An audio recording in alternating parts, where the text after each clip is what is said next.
Chào mừng các bạn đã đến với podcast tiếp theo của John với chủ đề vết thương. Có những vết thương ngoài da chỉ cần vài ngày, vài tuần là sẽ lành lại.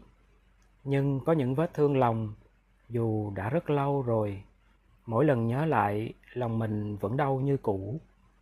Có lẽ vì những tổn thương sâu nhất thường không đến từ những người xa lạ, mà đến từ những người ta yêu thương, tin tưởng hoặc xem là nơi an toàn nhất.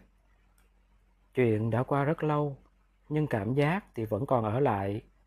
Và điều đau nhất, đôi khi không phải là chuyện đã xảy ra nghiêm trọng đến mức nào, mà là việc nó đến từ ai, đến từ đúng người mà ta chưa từng nghĩ sẽ làm mình tổn thương. Con người kỳ lạ lắm phải không? Chúng ta có thể quên rất nhiều thứ, nhưng lại nhớ rất lâu mình đã từng bị đối xử như thế nào. Có những người gây tổn thương cho ta rất nhiều lần, từng chút một, âm thầm như nước nhỏ qua đá, dần dần làm viên đá mài mòn, nhưng đá không đau đớn chút nào. Nhưng cũng có những người chỉ cần một lần thôi cũng để lại vết thương rất sâu đậm, bởi vì độ sâu của tổn thương không nằm ở thời gian, ở số lần, mà nằm ở mức độ thân tình, yêu thương và tin tưởng. Càng thân quen và tin tưởng họ bấy nhiêu, ta càng trao cho họ khả năng làm mình đau đớn nhiều hơn. Và sau những tổn thương ấy, người ta bắt đầu thay đổi. Họ trở nên trầm lặng hơn. Có người không còn dễ tin tưởng ai. Người thì luôn cố gắng tỏ ra mạnh mẽ.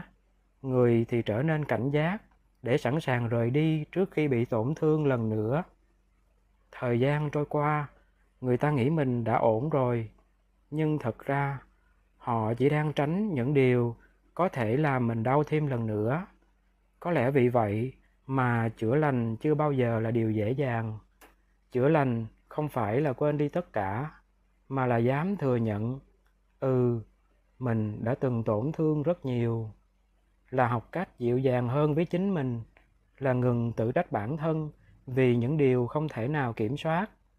Là hiểu rằng có những vết thương cần rất nhiều thời gian mới có thể bình yên trở lại.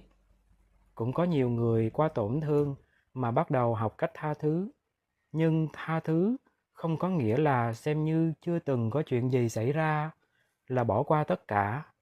Tha thứ đôi khi chỉ là mình không muốn mắc kẹt trong nỗi đau này nữa, để quá khứ được ra đi, vì nó không xứng đáng với sự tử tế của mình. Vì chúng ta xứng đáng được bình yên hơn, có phải không? Điều đẹp nhất của con người có lẽ không phải là chưa từng tan vỡ, mà là sau tất cả, vẫn còn đủ dịu dàng để yêu thương, vẫn còn đủ can đảm để tin tưởng thêm lần nữa, vẫn còn đủ hy vọng để không khép kín lòng mình lại. Nếu hôm nay bạn vẫn đang mang trong lòng một vết thương chưa lành, thì mong bạn đừng quá trách bản thân vì mình hồi phục quá chậm. Điều đó không có nghĩa là bạn yếu đuối, nó chỉ có nghĩa là bạn đã từng đau rất thật lòng. Và dù bây giờ mọi thứ có thể vẫn còn khó khăn, mong rằng bạn sẽ không từ bỏ. Nếu đến một ngày xa lắc trong tương lai xa mà bạn vẫn còn đau thì cũng không sao cả. Bởi vì đôi khi những người từng tổn thương sâu sắc nhất lại là những người biết trân trọng người khác một cách dịu dàng nhất. Xin cảm ơn và hẹn gặp lại các bạn trong kỳ tới.